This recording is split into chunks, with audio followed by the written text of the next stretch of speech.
Welcome to the Shade Chronicles, an anthology-style podcast featuring short works of fiction and serial prose, specifically with a sci-fi and horror flavor.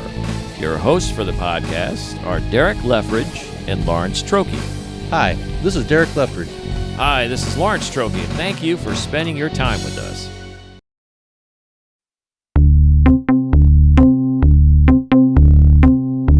Pathfinder by Lawrence Trokey. Ezekiel was turning in for the night after what he considered was a successful day. After only a couple of hours of panhandling in the rain, he was able to take in $75. The bulk of that coming from a $50 bill handed to him by some rich guy in a fancy car, most likely trying to soothe his conscience or stroke his ego. Ezekiel didn't care which. He gladly accepted the money and then thanked the man with as much sincerity as he could muster. He told him that his children would be happy to get something to eat tonight other than bologna. Speaking of bologna, the existence of any children Ezekiel knew about fathering was also bologna. His cardboard sign had photos of two kids, a boy and a girl he took off an old cereal box, who fit the bill for Ezekiel's scheme and helped him squeeze a couple more bucks out of those he solicited as they passed by his corner, which he referred to as the office. As the rain finally started to taper off, Ezekiel found his sleeping area in the alley behind a row of restaurants in the business district downtown. It was close to an exhaust fan, which helped to keep him warm and dry most nights. With a few cardboard boxes and some bedding, he was all set for a long winter's nap. A bottle of tequila and a steaming hot carton of chicken fried rice would be a fitting reward to celebrate his windfall. He was about a third of the way through the tequila and halfway through the food when he noticed something across the alley that made him pause his celebration. It was a sparkle or tiny flash catching his eye on the brick wall directly across from his position.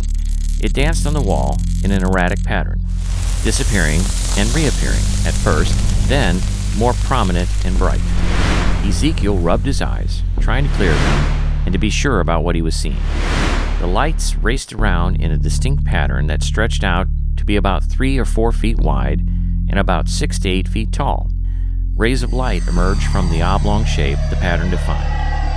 After a moment, a man jumped out of the light, followed by streaks of lightning that flashed past him and struck the wall above Ezekiel's head. Sparks rained down on Ezekiel as he quickly covered his face with his arms. The man, in the alley now, turned swiftly to face the light-covered opening in the wall and extended his arm, revealing what looked like a pistol of some sort, and fired several shots into the opening. The sound of the shots reverberated in the space of the alleyway.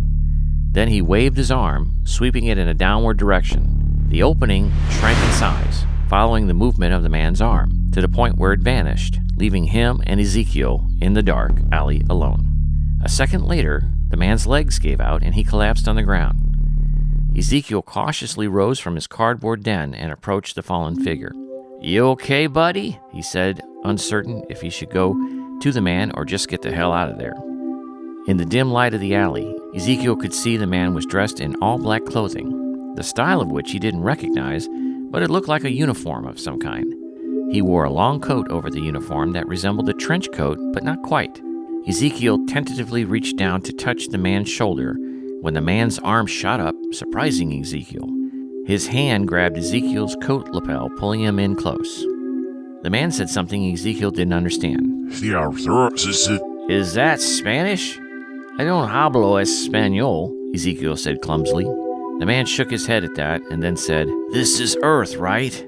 It took Ezekiel a beat to realize the guy was serious, and then he said, "Oh yeah, sure." "Shit, I didn't mean to come here." Suddenly the man doubled over in pain. He pulled his coat aside after the wave of pain passed and looked at his midsection. His shirt was soaked in a fluid Ezekiel didn't recognize as blood. "That looks like maple syrup. What is that?" Ezekiel asked. "I'm wounded. I need to get home. Help me get my coat off." The man's voice was sounding strained and tired. "Yes, sir." Ezekiel gently helped him remove his coat. The man sat up and leaned on one arm. The other he wrapped around his midsection across the wound. "You want to make some money?" the man asked Ezekiel with labored breath. "Fucking A, I do," Ezekiel responded quickly. "You want me to get a taxi or something?" "No, just listen. I don't have much time. Take my coat and keep it safe. Do not go through it or touch anything inside of it. I mean it, or else the deal is off. You understand?" Ezekiel assured the man, "Oh, yes, sure, no problem. I'll keep it safe and I won't go through it.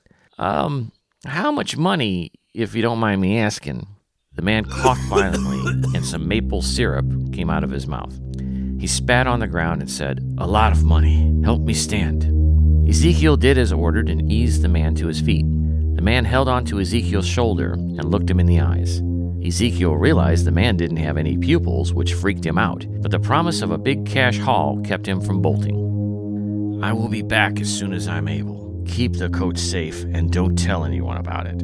I would take it with me, but I can't protect it while I'm healing." He paused for a minute as a wave of pain passed over him. Then he continued, "Until I return, it would be best if you stayed hidden and away from other people as well." Then the man reached out his other hand, and Ezekiel saw a thick bracelet around his wrist. He thought it looked like it was glowing. Why should I hide? Is there something wrong with the coat?" Ezekiel was starting to get concerned about the deal he had just signed up for. If this job was going to be dangerous, he wasn't sure if he wanted it after all. The man ignored him and focused on his task. Another opening formed in the brick wall nearby, surrounded by dancing sparks and rays of light. The man let go of Ezekiel's shoulder and stumbled through the opening. Then the opening closed and Ezekiel was alone. He took a moment to try to process everything that just happened. After a moment or two, he decided it was a wasted effort and then turned his attention to the coat. It was made of a fine material and felt expensive. He then held the stranger's coat out in front of him to get a good look at it. Simultaneously, he heard the chirp of a police siren and saw the flash of a searchlight as the police cruiser pulled into the entranceway of the alley. "Shit!" Ezekiel exclaimed and pulled the coat to his chest like he was protecting a child. 2 police officers exited their patrol car and came towards him with their flashlights illuminating him and the area. Shifting gears quickly, Ezekiel greeted the officers. "Evening, officers. How you doing? We got a call regarding shots fired in this area. You see or hear anything?" One of the officers approached him as the other panned his flashlight around the alley. "Nope, I was asleep till you fine officers arrived. I sleep like a baby, so I don't hear or see nothing." Ezekiel was nervous and knew his response was awkward. The other officer swept his flashlight over the ground and said, "You been eating pancakes back here? What's with all the syrup on the ground?" The first officer continued her questioning. "So you're sleeping back here? You know we can't let you do that." "I was just taking a little nap on my way home after a long, hard day at work." He wasn't sure if the officers were buying his story, but he went on, "I just needed a couple of winks before I get back home to my kids." He smiled at the officers, hoping he had talked his way out of a trip to the homeless shelter. The first officer looked at the second. "So we can haul this guy in, spend 2 hours on paperwork for nothing, and then spend another hour at the shelter trying to get him admitted, or..." The second officer finished her sentence. "Or we can send this gentleman on his way and get an early lunch." "That works for me," the first officer replied. "Sir, you are free to go home." She used air quotes to emphasize the word home. "Thank you, officers. You be safe out there." Ezekiel waved over his shoulder as he lumbered past the police officers and shuffled down the street. He saw out of the corner of his eye the police cruiser driving off slowly in the opposite direction. Still holding the stranger's coat in his arms, Ezekiel decided to get off the street and go to an all-night diner just up the block.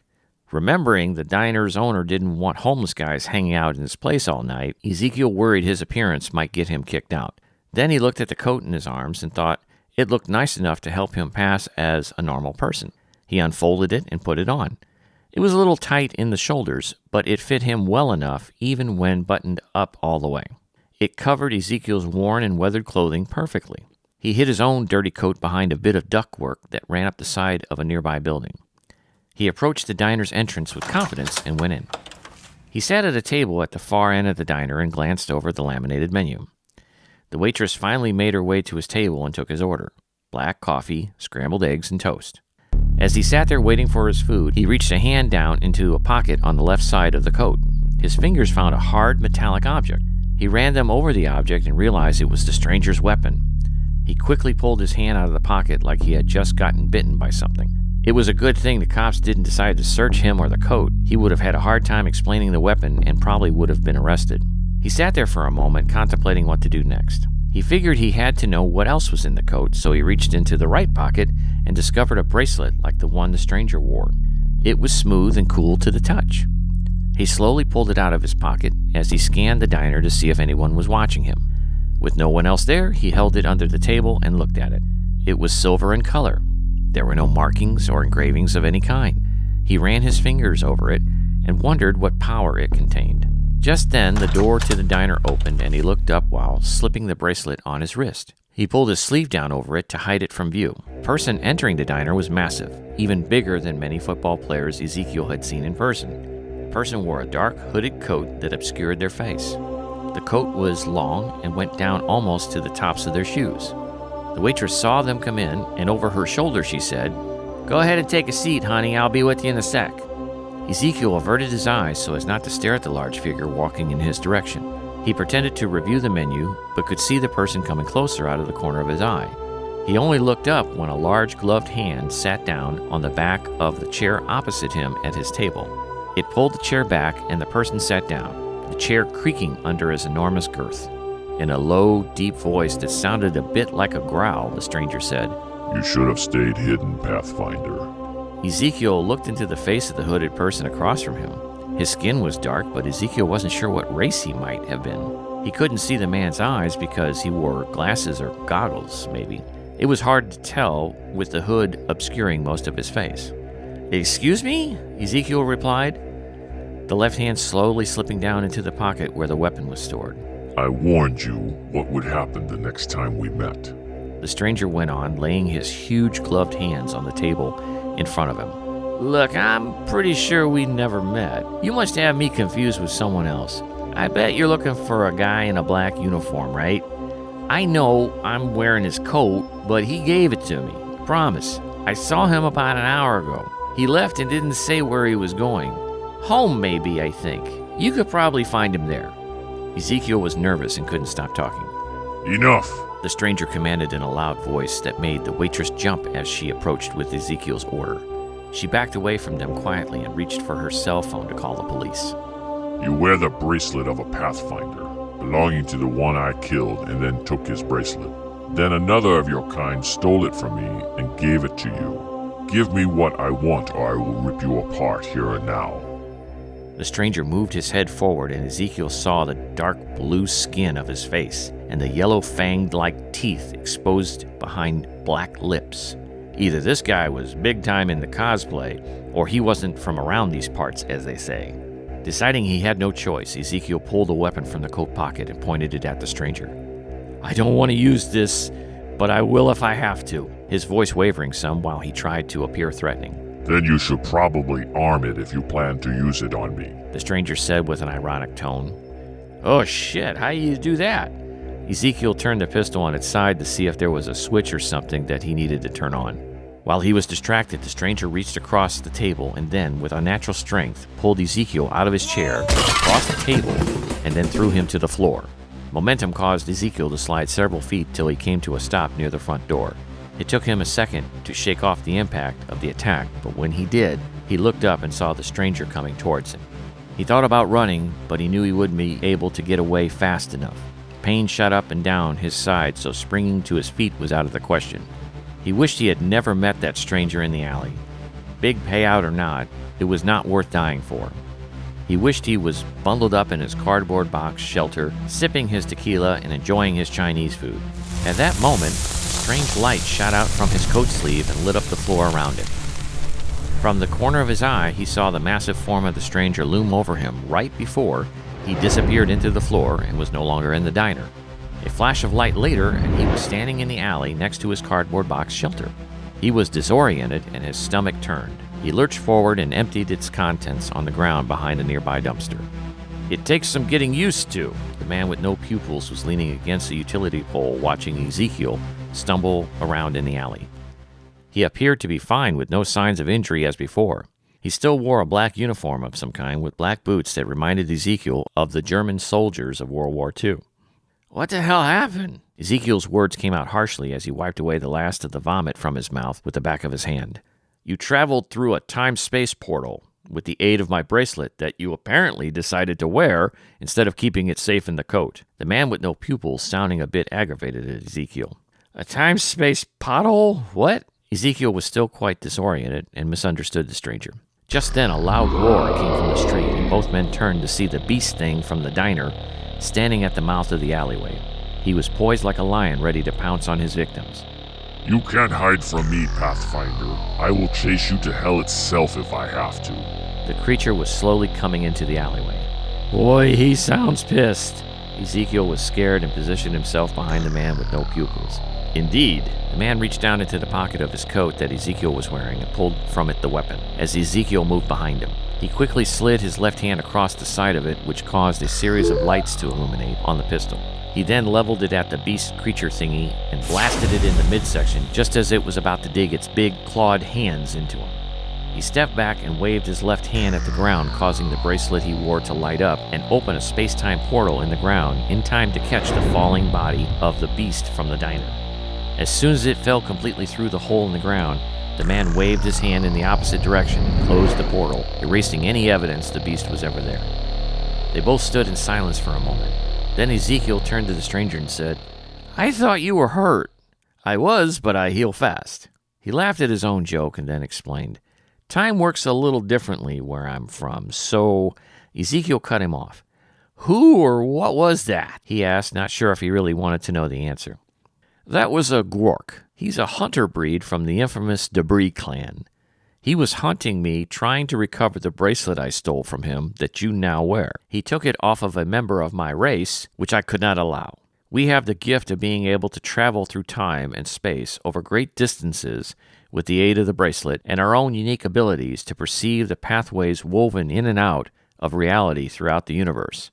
If a group like the Gworks get the means to travel the universe at will, it would mean a great deal of death and destruction, so I had no choice but to recover the bracelet. He stopped speaking when he realized Ezekiel had left him and found his bottle of tequila, drinking much of it in the span of a few seconds. That's some crazy shit, bro. Look, if it's all the same to you, I'd like to just get paid and get out of here before that nutty fuck comes back looking for me. Ezekiel looked expectantly at the man. I doubt you'll see him again. If he's not dead, then he's very far from us right now, and it would take him several years to reach us. The man with no pupils reached out to Ezekiel and removed the bracelet from Ezekiel's wrist. As far as payment goes, I'm ready to make good on my contract with you, even though you failed to honor the terms as instructed. Now, wait a minute. I had some difficulties on my end to deal with, and I had to think on my feet to keep your possessions safe. I'm not saying I deserve a bonus or nothing, just what's coming to me. Ezekiel removed the man's coat as well and handed it to him. Very well. I will open a portal, and once you enter it, you will find your payment there. The man lifted his arm, and the bracelet glowed again. On the far brick wall, a glowing, sparkling portal opened. Ezekiel peeked inside the portal and then looked back suspiciously. You wouldn't be trying to pull a fast one on me, would you? I'll go with you then, the man said and stepped into the portal. He reached back and invited Ezekiel to follow. Ezekiel stepped through the portal to follow the man. A year later, Ezekiel sat behind the bar in a very swanky nightclub in downtown London. He was dressed in an expensive Louis Vuitton suit and was sipping on a glass of tequila.